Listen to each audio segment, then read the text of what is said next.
Mumbai heroine Kadambari Jethwani పోలీసులు విజయవాడ తీసుకువచ్చారు. ప్రస్తుతం విజయవాడలో పోలీసుల రక్షణలో జత్వాని ఉన్నారు. హీరోయిన్ కు రక్షణగా 2 పోలీస్ బృందాలను ఏర్పాటు చేశారు. తనకు రక్షణ కల్పిస్తే విజయవాడకు వస్తానని జత్వాని చెప్పడంతో శంషాబాద్ ఎయిర్పోర్ట్ నుంచి ఏపీ పోలీసులు సెక్యూరిటీగా వచ్చారు. ఇవాళ జత్వాని నుంచి దర్యాప్తు అధికారి శ్రవంతి రాయ్ స్టేట్మెంట్ రికార్డు చేయనున్నారు.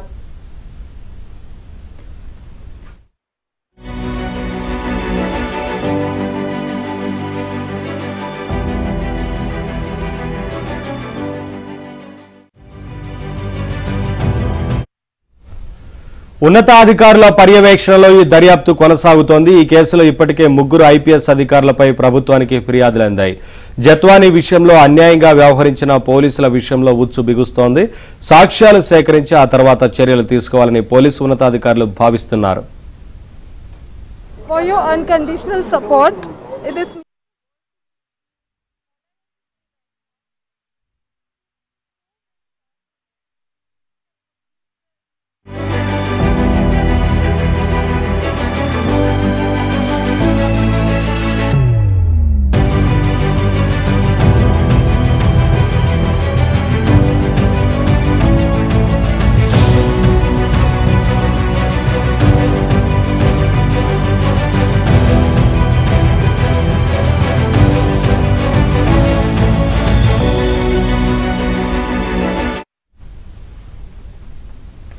ముంబై హీరోయిన్ కాదంబరి జత్వానిని పోలీసులు విజయవాడ తీసుకువచ్చారు. ప్రస్తుతం విజయవాడలో పోలీసుల రక్షణలో జత్వాని ఉన్నారు.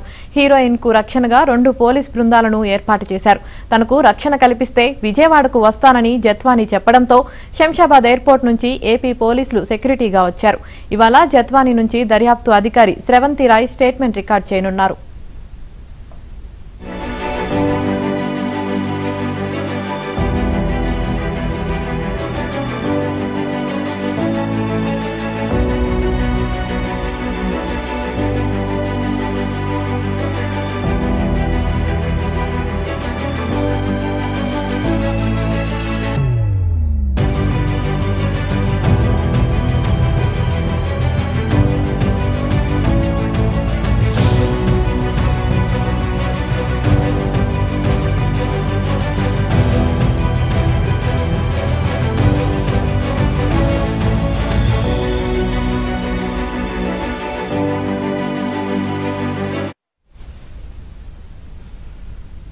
ఉన్నతాధికారుల పర్యవేక్షణలో ఈ దర్యాప్తు కొనసాగుతోంది. ఈ కేసులో ఇప్పటికే 3 ఐపీఎస్ అధికారులపై ప్రభుత్వానికి ఫిర్యాదులు అందాయి. జత్వాని విషయంలో అన్యాయంగా వ్యవహరించిన పోలీసుల విషయంలో ఉచ్చు బిగుస్తోంది.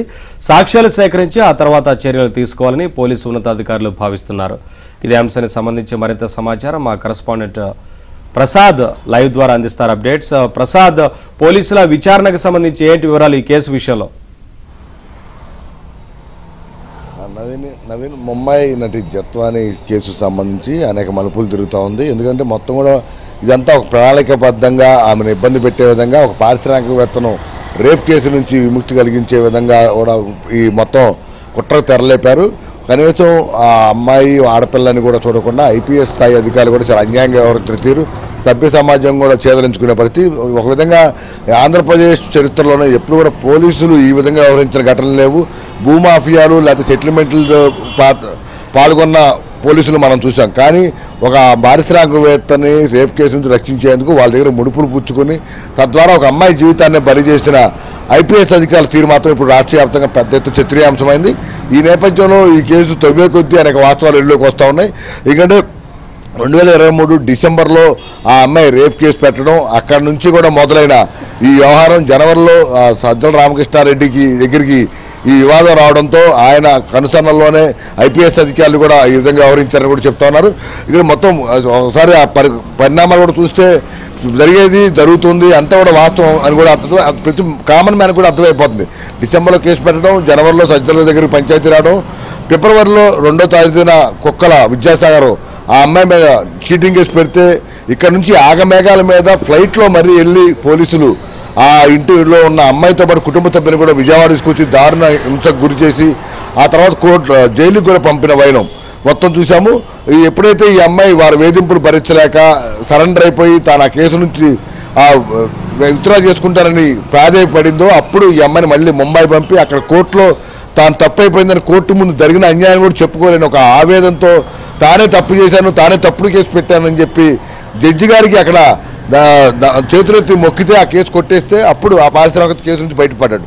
ఆ తర్వాత అదే మార్చి నెలలో ఆయన బయటికి రావడం జరిగిపోయింది. అదే మార్చి నెలలో ఇక్కడ లోక్ అదాలత్లో ఈ అమ్మాయి మీద పెట్టిన చీటింగ్ కేసు కూడా కొట్టేశారు. అంటే చూడండి, సీక్వెల్ మొత్తం కూడా కనిపిస్తూ ఉంటే ఎవరైనా కూడా ఊరినే అర్థమవుతుంది మొత్తం ప్రణాళికబద్ధంగా జరిగిందని. ఈ పరిణామాల నేపథ్యంలో గత 3 రోజులుగా ఏబిఎన్ ఆంధ్రజ్యోతిలో వరుసగా కథనాలు వచ్చిన నేపథ్యంలో రాష్ట్ర ప్రభుత్వం కూడా ఈ అంశాన్ని సీరియస్గా తీసుకుంది. ఎందుకంటే ముంబై నటి ఏపీలో ఈ విధంగా దారుణానికి గురవడం ఒక విధంగా ఆంధ్రప్రదేశ్ రాష్ట్రానికి కూడా తీవ్రంగా చెడ్డ పేరు వస్తుంది. జాతీయ స్థాయిలో ఆంధ్రప్రదేశ్ పోలీసులు ఏం చేస్తున్నారు, ప్రభుత్వం ఏం చేస్తుందనే ప్రశ్న కూడా ఉత్పన్నమవుతున్న నేపథ్యంలో చంద్రబాబు నాయుడు ఈ అంశాన్ని చాలా సీరియస్గా తీసుకున్నారు. మొన్న ప్రెస్ మీట్లో కూడా ఈ ప్రత్యేక తన ఆవేదన కూడా వెలిపించారు. గత ప్రభుత్వంలో ఇంత దారుణాలు జరిగినాయి, ఒక అమ్మాయిని ఇలా ఇబ్బంది పెట్టారు, ఈ నేపథ్యంలో తప్పకుండా చర్యలు ఉంటాయని కూడా పరోక్షంగా చెప్పిన నేపథ్యంలో డీజీపీ ద్వారకా తిరుమలరావు కూడా నిన్న విజయవాడ పోలీస్ కమిషనర్ను కార్యాలయాన్ని పిలిపించి మొత్తం ఈ కేసుకు సంబంధించిన వివరాలు కూడా తీసుకున్నారు. ఈ నేపథ్యంలో నిన్న ఏసీపీ స్రవంతి రాయ్ని విచారణ అధికారిగా కూడా నియమించారు. ఎందుకంటే ఈమె డాక్టరు, బాధితురాలు కూడా డాక్టర్ అయిన నేపథ్యంలో మహిళా పరంగా కూడా కొన్ని చెప్పలేని అంశాలు ఉంటాయి. ఆ అంశాలు కూడా ఆమె ద్వారా సేకరించే అవకాశం ఉన్న నేపథ్యంలో మొత్తం ఆమె ద్వారా అసలు ఏం జరిగింది, ఎవరెవరు పాత్రదారులు ఉన్నారు, ఎవరెవరు సూత్రధారులు ఉన్నారు అంశాలపై కూడా ఒక స్పష్టత వచ్చే అవకాశం ఉంది. అయితే నిన్న జత్వాని కూడా ముంబై నుంచి హైదరాబాద్ తీసుకొచ్చారు. అక్కడ నుంచి ఇది ఈరోజు తెల్లవారుజామున రోడ్డు మార్గాన్ని విజయవాడ తీసుకొచ్చినట్టు కూడా చెప్తున్నారు. అయితే అధికారికంగా పోలీసులు మాత్రం చాలా గోప్యత పాటిస్తున్నారు. ఎందుకంటే ఇప్పటికే ఆ అమ్మాయికి థ్రెట్ ఉంది.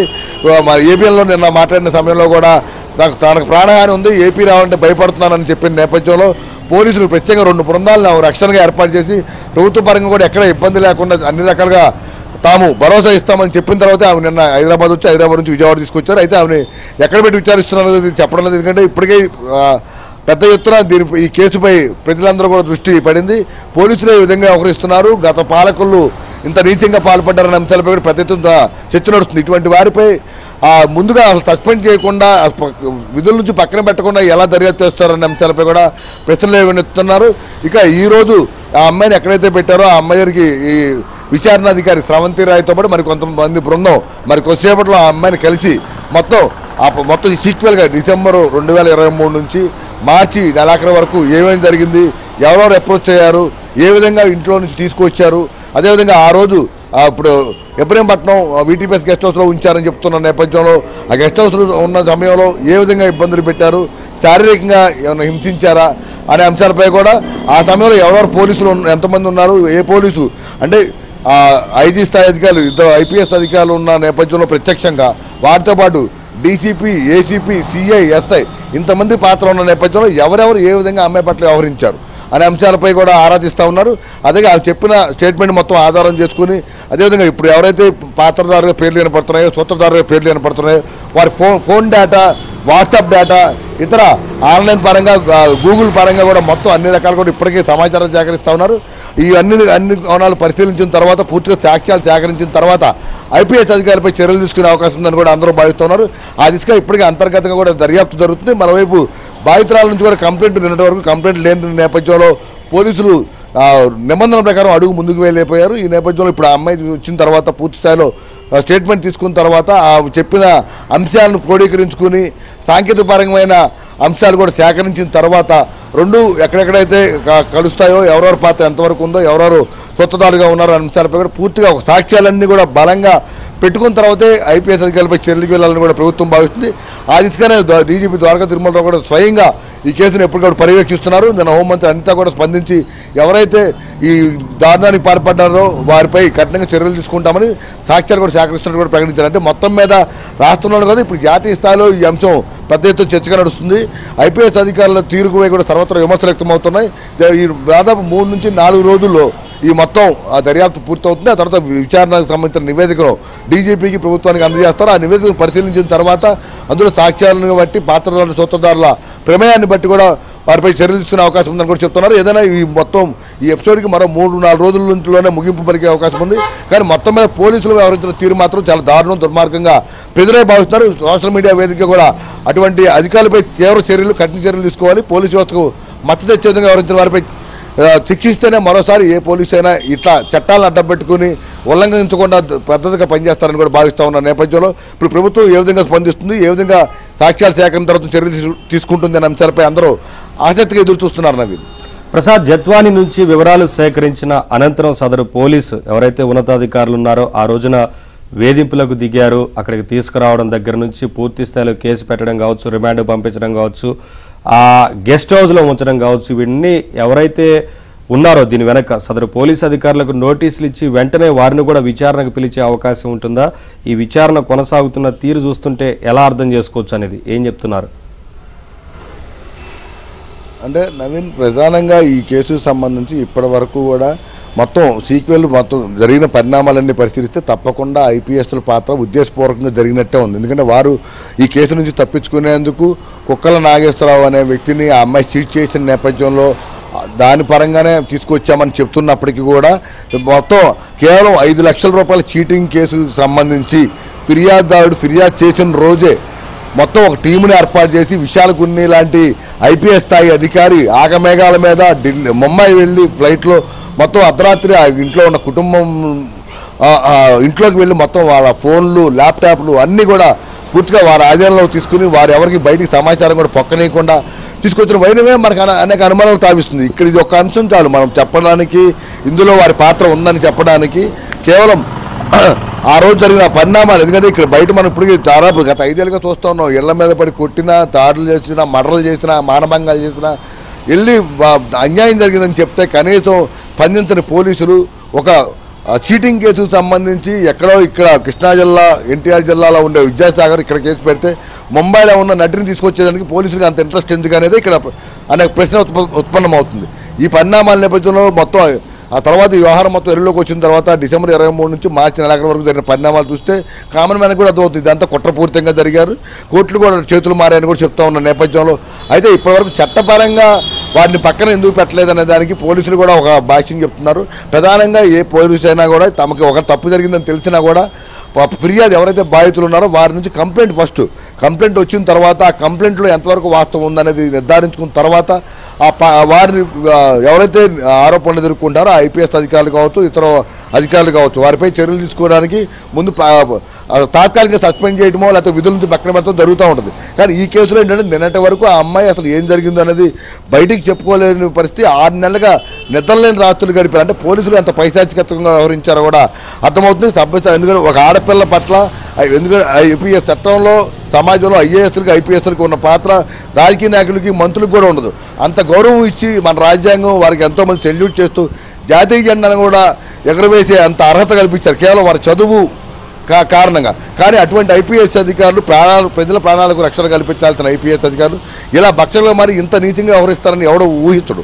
కానీ ఈ కేసులో మాత్రం అది కూడా జరిగింది. ఏపీ పోలీసులు, అది కూడా వైసీపీ ప్రభుత్వంలో. ఇప్పుడు దాన్ని మసిపూసి మారేక చేసేందుకు తన బ్లూ మీడియాలో ఇదంతా కూడా అమ్మాయి మీద చివరికి ఒక అమ్మాయికి అన్యాయం జరిగిందని ఆవేదన కూడా లేకుండా ఆ అమ్మాయి మీద నిందలు వేస్తూ వీరందరూ ఉత్తమోత్తములు అంటూ ఆ బ్లూ మీడియాలో ప్రచారం చేసుకోవడం చూస్తుంటే నిజంగా ఈ కేసు నుంచి సజ్జలను కాపాడటానికి చాలా తాపత్రయపడుతుంటే కూడా మనకు అర్థమవుతుంది. కానీ ఈ కేసుకు సంబంధించి చూస్తే మాత్రం ప్రస్తుతం డీజీపీ ద్వారకా తిరుమలరావు స్వయంగా పర్యవేక్షిస్తున్న నేపథ్యంలో ముందుగా సాక్ష్యాలు సేకరించాల్సిన అవసరం ఉంది. చట్టపరంగా కొన్ని నిబంధనల మేరకు వేగ్గా ఐపీఎస్లు నన్ను అన్యాయం చేశారనగానే అలాగే చర్యలు తీసుకోవడానికి రూల్స్ ఒప్పుకోవు. ఈ నేపథ్యంలోనే ఆ అమ్మాయికి ముందు భరోసా కల్పించి ప్రభుత్వ పరంగా పోలీసు పరంగా మేము అండగా ఉన్నామని చెప్పి తీసుకొచ్చిన పరిస్థితి.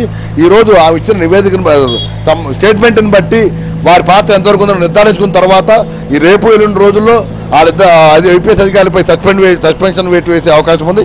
ఆ తర్వాత ప్రాసిక్యూట్ చేసే అవకాశం ఉందని కూడా అందరూ భావిస్తున్నారు. Vinay, Naveen. Thank you Prasad, thanks for the updates. I want to heartfeltly thank all of you for your unconditional support. This means the world to me. All I want to say right now is so many powerful men have abused their position, power, authority, legal prowess, contacts with the sole motive of benefiting monetarily from unlawfully and wrongfully character assassinating me. You know, I have full faith in God and the government of Andhra Pradesh and the government of India at large that they'll not let innocents suffer like this. I thank you all for your क्या support. आपको लगता है कि अब आंध्र प्रदेश आप जाने वाले हैं? क्या उनकी सरकार से आपको उम्मीद है कि आपके साथ इंसाफ होगा? I have full faith. I have faith in my innocence, and I'm sure that the government is going to help that come out, and they'll punish the culprits severely so that they cannot repeat this with anybody else, any vulnerable woman otherwise.